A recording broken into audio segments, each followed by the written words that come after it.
Hi guys, I want to show you how to remove any application on your MacBook.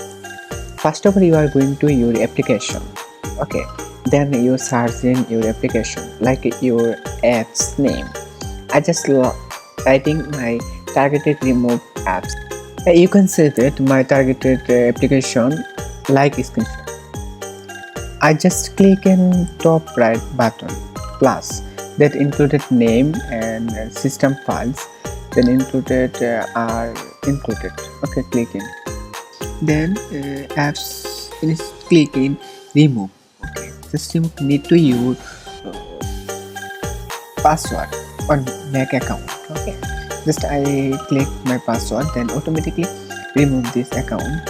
It is very simply any application you are remove. Okay, this is procedure you remove any application. Okay, I hope you can understand this application. Okay, thank you. Please subscribe and share, like, comment. Thank you.